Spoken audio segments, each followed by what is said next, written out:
Praise the lord. ప్రియమైన దేవుని బిడ్డలారా, దైవ సేవకులారా, నా ఫేస్బుక్, యూట్యూబ్, వాట్సాప్ ఫ్రెండ్స్ అయిన మీ అందరికీ కూడా నా యొక్క హృదయపూర్వకమైన ధన్యవాదాలు చెల్లించుకుంటున్నాను.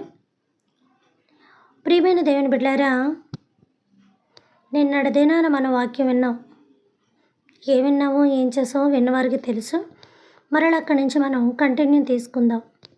ఇలాగా తండ్రికి జరిగిన మరణాంతరం చూసి వీళ్ళు భయపడిపోయారు. ఎవరో కోరహు కుమారులు భయపడిపోయి మరింత ఎక్కువగా, మరింత దగ్గరగా, మరింత భక్తిగా, మరింత విశ్వాసంగా ఇక దేవుడు వాళ్ళు దేవుడు అన్నట్టుగా వీళ్ళు దేవునిలో కలిసిపోయారు. ఎవరు? క్రూరుడైన కోరహు యొక్క కొడుకులు.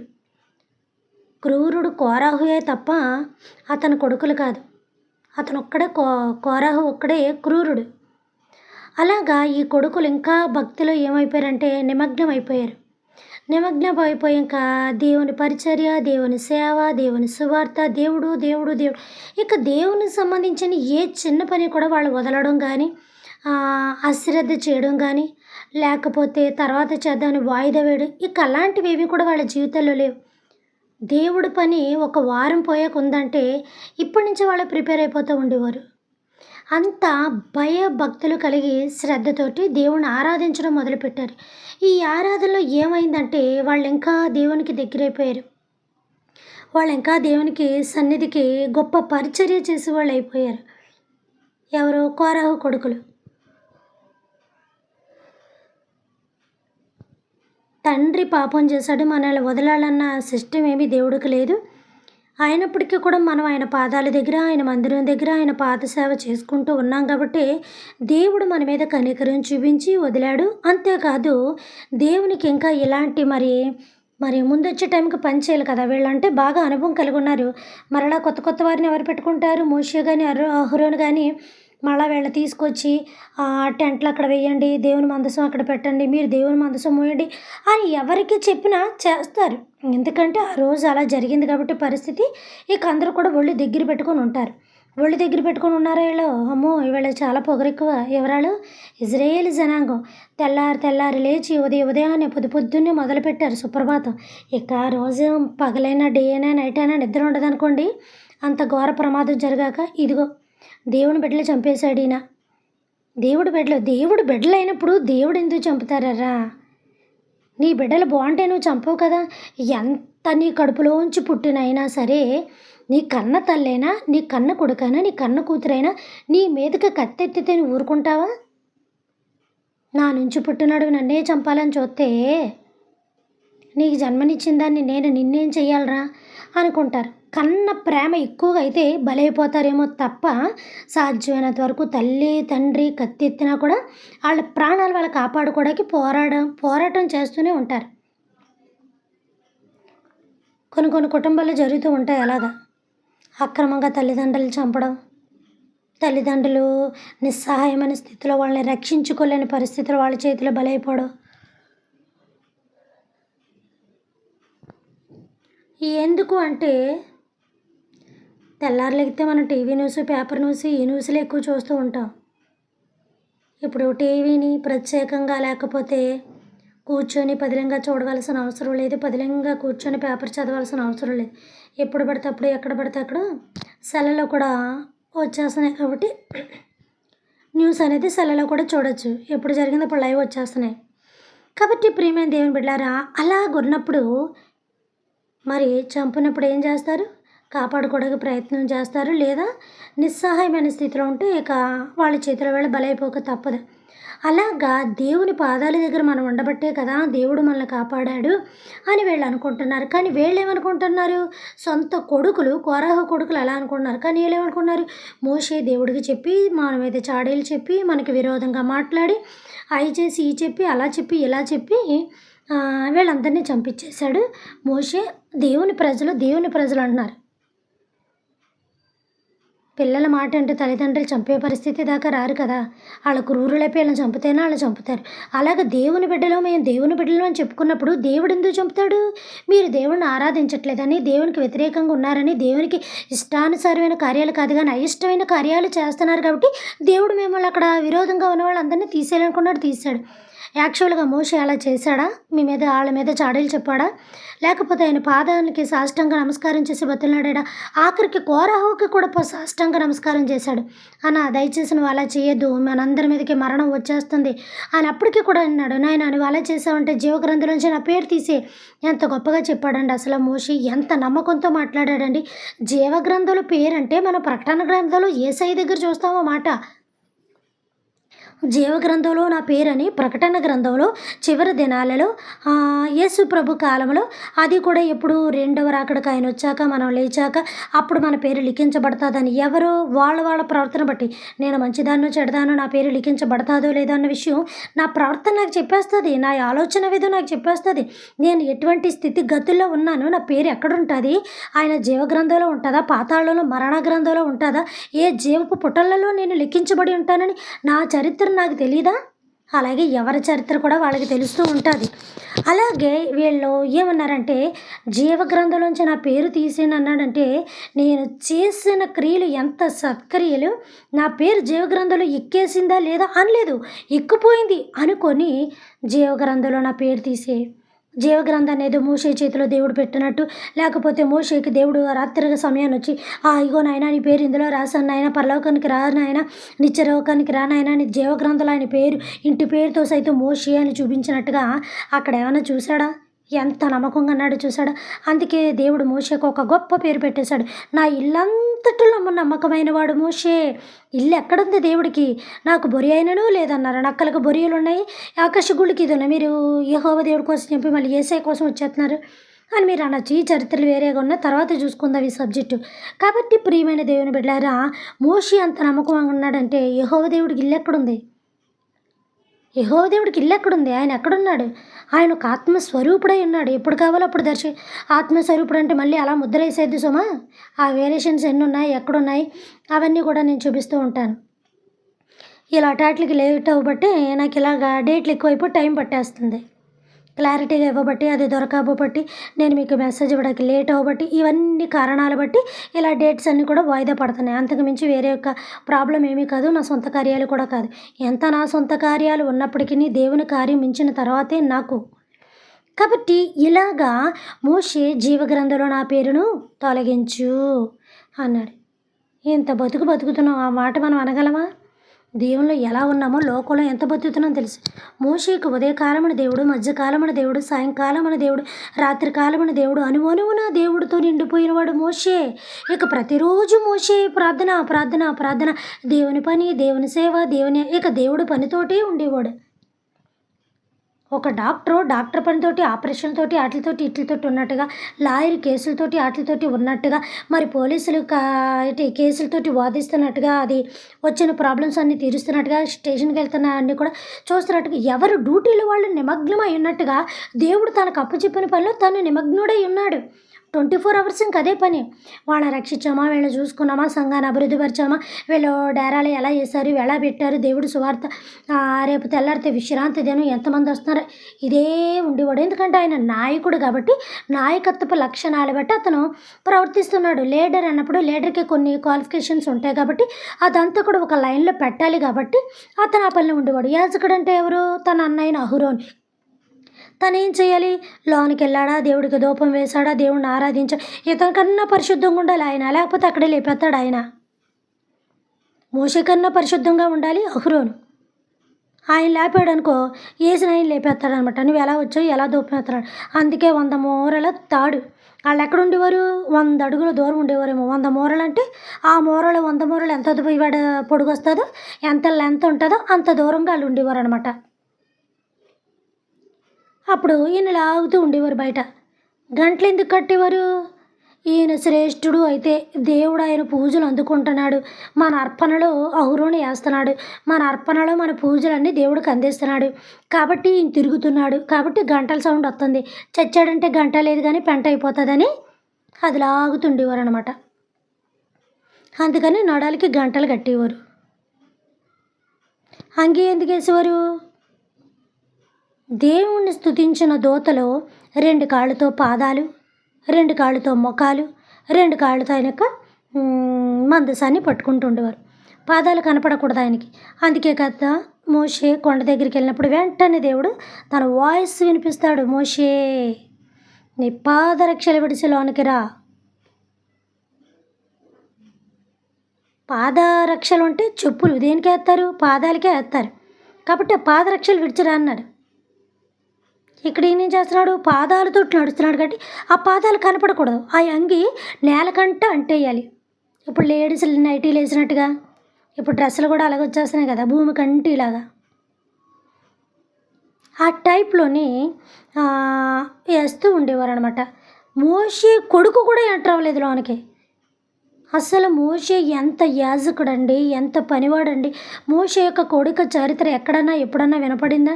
ఎప్పుడో మోషే తిరగబడినప్పుడు దేవునికి వ్యతిరేకంగా సున్నతి చేయలేదని తన భార్య ఒక వాడిగల రాయి తీసుకొని ఆ పసిబిడ్డకి సున్నతి చేస్తుంది. సున్నతి అంటే ఆ టైంలోనే రక్షణకి ఏటది తర్వాత బాప్తీసానికి ఒక లెక్క అనమాట. తర్వాత బాప్తీసం తీసుకున్నది తర్వాత విషయాలు. తన కొడుకే లెక్కల్లోకి రాలేదు అసలు, పక్కన పెట్టేశాడు దేవుడు. తన కొడుకు మోషే కొడుకు కూడా లోనికి వెళ్ళేది. ఇలాగా వీళ్ళేమైరంటే భక్తిలో మునిగిపోయారు. వేరే కోరాహు కొడుకుల్ని దేవుడు ఎందుకు చంపలేదంటే దేవుని పని, దేవుని సేవ, దేవుని యొక్క మందిరపు ఉపకరణాలు మోయడం కానీ, ఆ యొక్క కర్రలు తీయడం కానీ, ఆ టిప్ టప్ టంప్ టెంటలు తీసి ఇంకో చోట మళ్ళీ మందిరం యాజ్ ఇట్ ఈజ్గా ఒక ఇల్లులాగా యాజ్ ఇట్ ఈజ్గా ఏర్పాటు చేయాలంటే ఆ పని కోరాహు కొడుకులే చెయ్యాలి. ఎందుకు చెయ్యాలంటే కోరాహు కానీ, మోషే అని యాహరోను కానీ, కోరాహు కొడుకులు కానీ యాజకత్వానికి శ్రేష్ఠులు. ఎందుకు శ్రేష్ఠులు అంటే వాళ్ళు శ్రేష్ఠమైన గోత్రంలో పుట్టిన లేవీ గోత్రికులు. ఈ 12 మంది గోత్రాల్లో 11 మంది గోత్రపు జనాన్ని వేరుగట్టాడు దేవుడు.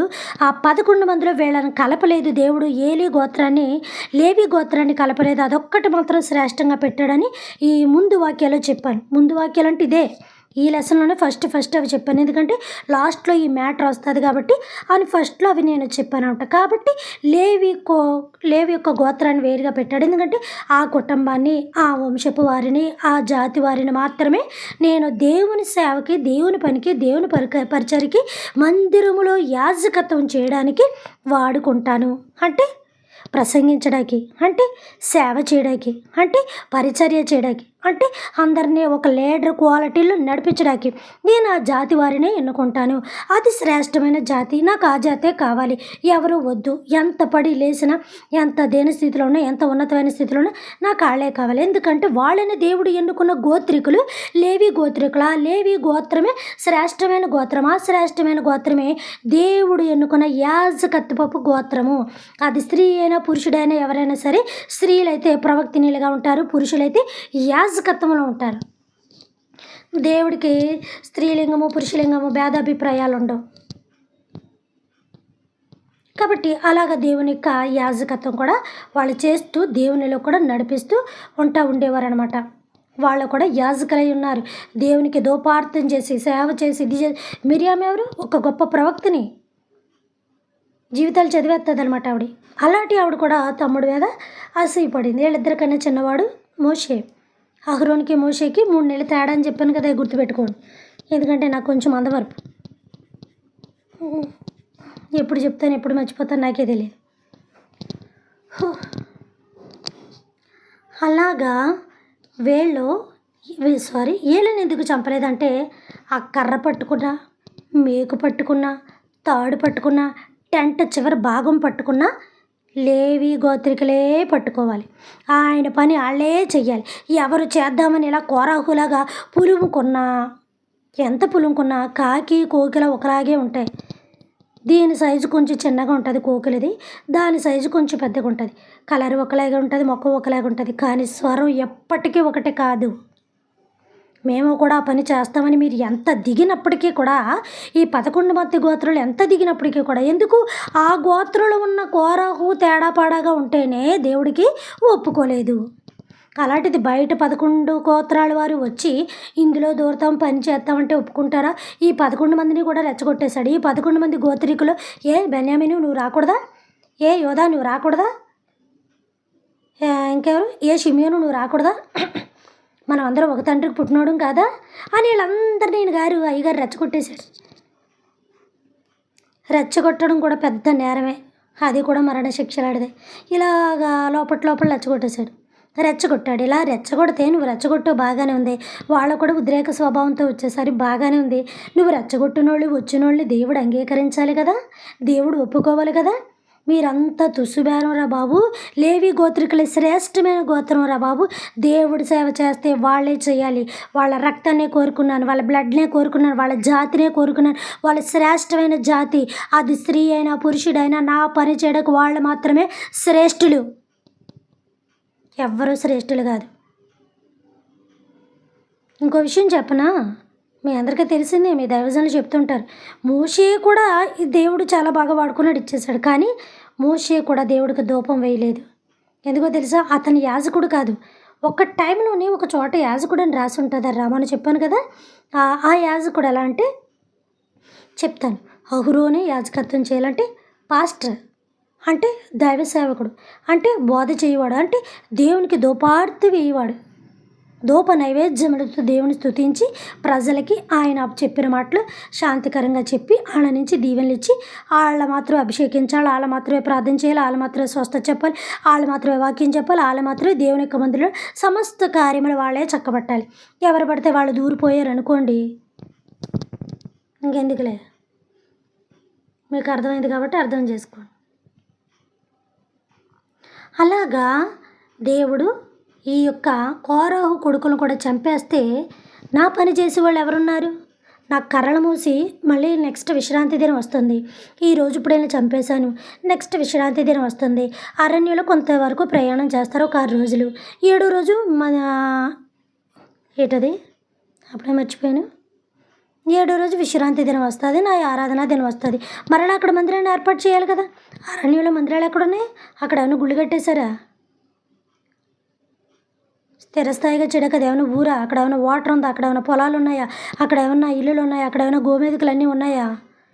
అక్కడ ఏమైనా పాడి పంటలు ఉన్నాయా? అడవి ఇసుక తప్ప ఏమీ లేదు. అసలు ఎడారిలో ఎలాంటి గాల్పు కొడుతుంది? ఇసుక అంటే చిన్ని రాయ ఎంతగా కాలిపోతుంది రాయి మీద కాలు పెట్టినప్పుడు. వాళ్ళ పాదాలకి ఎండ కూడా తగలకుండా అంత శ్రేష్టంగా పెంచితే కొవ్వెక్కి అనకూడదు. కానీ ఉల్లిపాయలు గుర్తొచ్చాయంట, బంగాళాదుంపలు వచ్చాడు, మొత్తం కాయగూరలన్నీ చదివేస్తున్నారు వాళ్ళు. ఇలా చదువుపాడుగాను దేవుడికి వ్యతిరేకం. అందుకే ఆ జాతిలో 2 మాత్రమే వచ్చారు. పెంపనే కుమారుడైన కాలేబు, నూను కుమారుడైన యెహోషువ. అంటే ఆ తరము వారిలో తర్వాత ఎవరు రాలేదని కాదు. వీళ్ళందరూ ఎవరు కూడా అది కూడా చెప్పేశాను.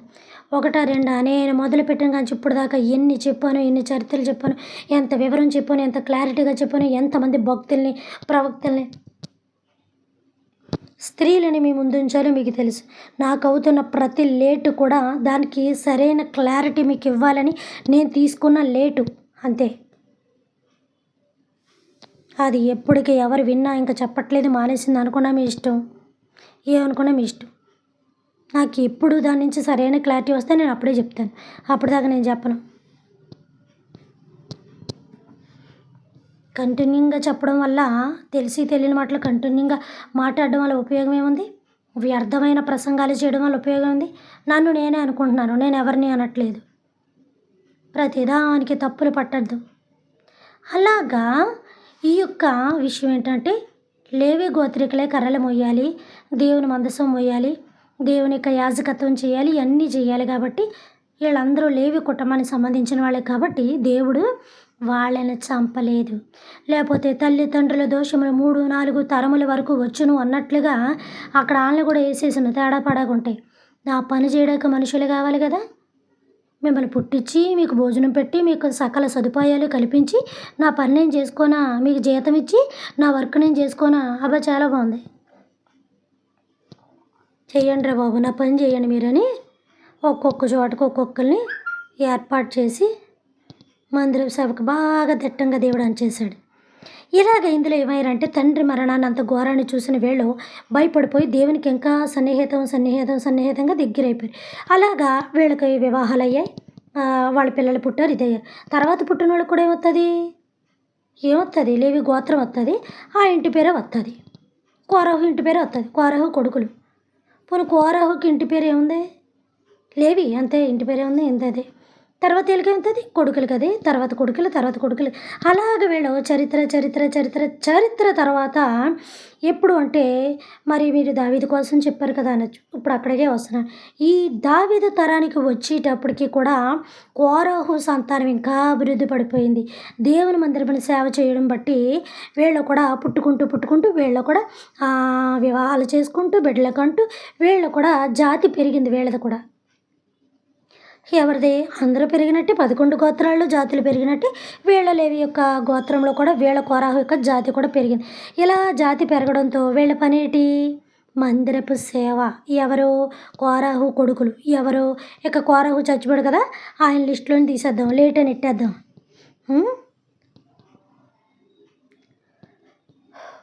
ఇక బ్రతుకున్న వాళ్ళు మాత్రమే మనం లైన్లోకి తీసుకుందాం. ఈ కోరాహు వాళ్ళు ఏం చేశారు, దేవుడి సేవ, దేవుడి మందిరం, దేవుడి పరిచర్య, దేవుడు. ఇక అలాగ వాళ్ళ తర్వాత వాళ్ళ పిల్లలు, ఒరే బాబు మీరు తిరంగా లేకపోతే మీ తాతని దేవుడు వేసేసాడు ఇలాగ, మేము కుదురుగా ఉండబట్టే మమ్మల్ని వేయలేదు కాబట్టి మిమ్మల్ని కన్నా మీరున్నారు, తర్వాత మీరు చేసుకోండి బాబు. తర్వాత ఇలా చెప్పారు, నేర్పించారు. మోషేకి ఉగ్గుపాలుతో సహితం తల్లి, ఒరే బాబు నువ్వు ఎబ్రీడివి, నువ్వు ఈ జాతి వాడివి, నువ్వు దేవుడి బిడ్డవే, నువ్వు పలానా జాతి పలానా కుటుంబాన్ని పెంచినవాడవని తల్లి ఉగ్గుపాలుతోటి తన జాతిని, తన కులాన్ని, తన మతాన్ని, తన దేవుణ్ణి జ్ఞాపకం చేసింది.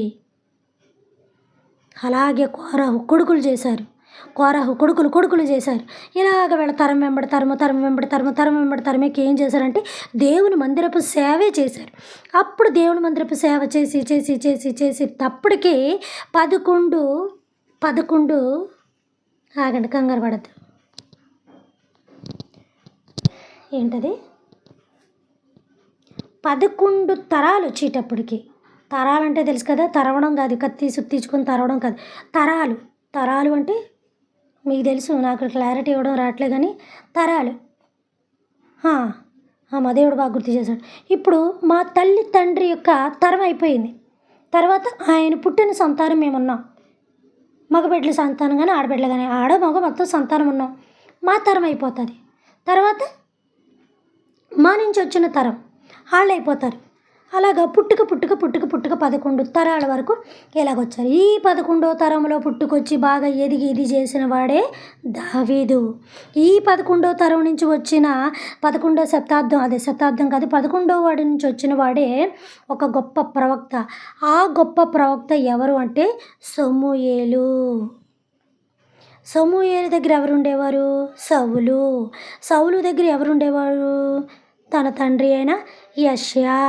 అతనికి ఎంతమంది కొడుకులు, 12 కాదు 8 మంది కొడుకులు. 8వ వాడు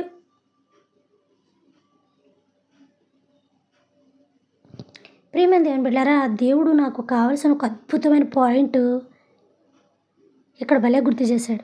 అది నేను మీకు చెప్పను కానీ నాకు చాలా చాలా ఇంపార్టెంట్. ఎందుకంటే మొన్న నేను కొంతమందితో కూర్చొని మాట్లాడినప్పుడు ఇదే సబ్జెక్టు మాట్లాడాను ఆ దైవ సేవకులతోటి.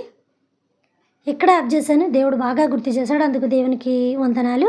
సరే, 8వ వాడు దావీదు. ఆ తర్వాత వచ్చినప్పుడు అప్పుడు ఈయన ఏం చేశాడు, ఎదగడం, ఇది చేయడం, అది చేయడం. అప్పుడు కట్టబోయాడండి మందిరాన్ని ఎవరు, దావీదు.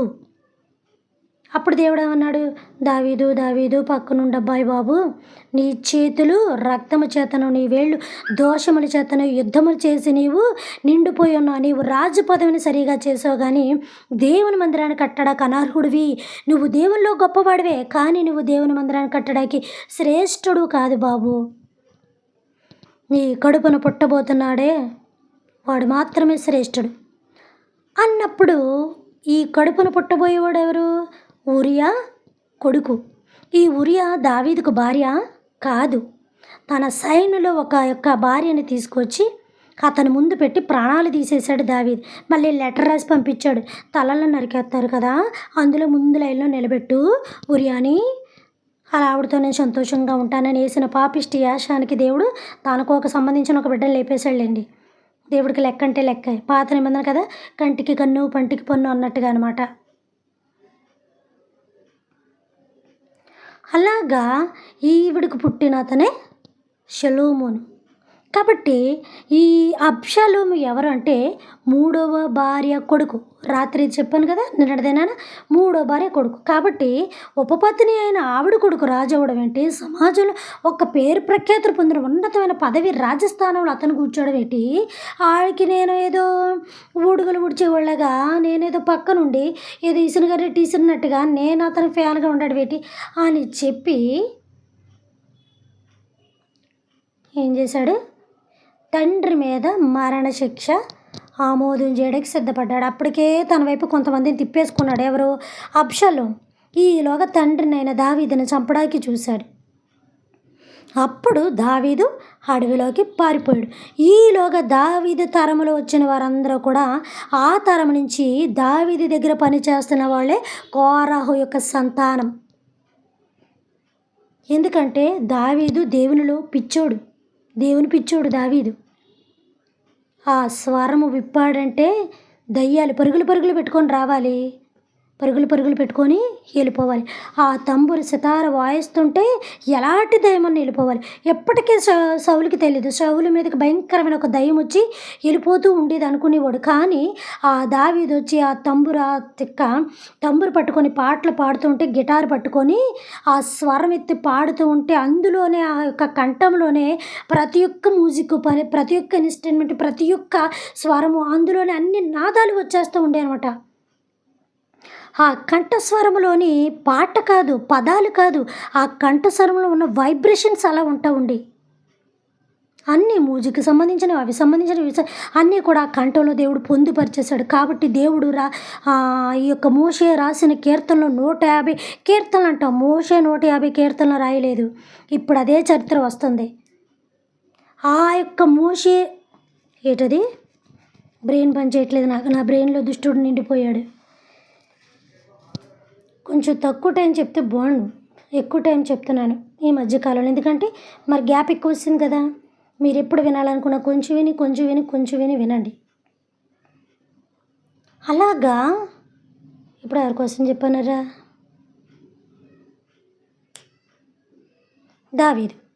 దావీదు దగ్గర పనివారు ఉన్నారు. ఆ పనివారిలో ఉన్నవారే కోరహు సంతానం. అంటే కోరహు కొడుకులు 11వ తరం. ఆ 11వ తరం వచ్చిన వాడే, ఆ కోరహు జాతిలోంచి వచ్చిన వాడే సమూయేలు ప్రవక్త, మహా గొప్ప యాజకుడు. సమూయేలు ప్రవక్త తెలుసు కదా, దావీదుని అభిషేకించడానికి పుట్టించుకున్నవాడు దేవుడు. కాబట్టి ఈ ఈటెలు విసిరి, ఈ బాణాలు విసిరి, ఈ సమస్త పనులు దావీదుకి చక్కబెట్టిన వారు ఎవరు అంటే కోరహు కొడుకులు. అదే కోరహు సంతానం అంటే లేవి గోత్రికులు. అంటే వీళ్ళు ఏం చేసేవారు, దేవునికి యాజకత్వం చేసి ఉండేవారు. దావీదు ఏం చేస్తూ ఉండేవాడు, మందిరంలోకి వెళ్ళి దేవుని సేవ చేస్తుంటాడు. అప్పటికి మందిరం లేదు కదండి. మీరు సొలొమోను ఎందుకు చెప్పారండి, నిన్నటిదేనా అనొచ్చు. నేను అక్కడికే వస్తున్నాను. సొలొమోను దేవుని యొక్క యెరూషలేము దేవాలయం కట్టించాడు కదా. తన తండ్రి ఎవరు, దావీదే కదా. అంటే ఇవన్నీ రెడీ చేసేసాడు కదా. అంటే ఇతను గుడి ఉందో లేదో, ఇప్పుడు అరణ్యంలో గుళ్ళే కట్టుకొని చేశారా సేవ, గుడారాలు వేసుకొని చేశారు కదా. అప్పుడు ఏమి ఏర్పాటు చేసుకున్నారు చూస్తాను, అది కూడా రేపటి దినాన్ని చెప్పడానికి ప్రయత్నిస్తాను. ఇలాగా దావీదుతో పాటు వీళ్ళు కూడా ఉన్నారు. గొప్ప పరిచర్య, గొప్ప సేవ, గొప్ప ఇది కూడా చేశారు. మరి వీళ్ళందరూ అరణ్యంలోకి ఎందుకు వెళ్ళిపోయారు, కోరహు కొడుకులు కూడా అతనితో ఎందుకున్నారు, అతనుకుండి సీఎం సెక్యూరిటీ ఎలా ఉంటుందో ఆ సెక్యూరిటీ వాళ్ళే కోరహు సంతానము. ఆ లేవి గోత్రీకుల్ని దేవుడు దావీదుకి సెక్యూరిటీగా పెట్టేశాడు. ఎందుకంటే వాళ్ళు పనిచేసేవారు. దావీదు శ్రేష్టమైన వాడు. మిగతా విషయాలు రేపు దినాన్ని మాట్లాడుకుందాం. పరలోకమందున్న మా తండ్రి, మీ నామము పరిశుద్ధపరచబడును గాక, మీ రాజ్యం వచ్చును గాక, మీ చిత్తము పరలోకమందును నెరవేరినట్లు భూమి అందును నెరవేరును గాక. మన దినాహారం నేడు మాకు దయచేయమయ్యా. మా యొక్క భువనస్తుల అపరాధములను మేము క్షమించిన ప్రకారము మా అపరాధములను మీరును క్షమించండి తండ్రి. మమ్మల్ని శోధన నుంచి కాకడిని తప్పించము నాయన. రాజ్యము, శక్తి, మహిమ నిరంతరం మీరే ఉన్నారు తండ్రి. ఆమేన్. దేవుడు మనందరినీ దీవించి ఆశీర్వదించును గాక. Good night.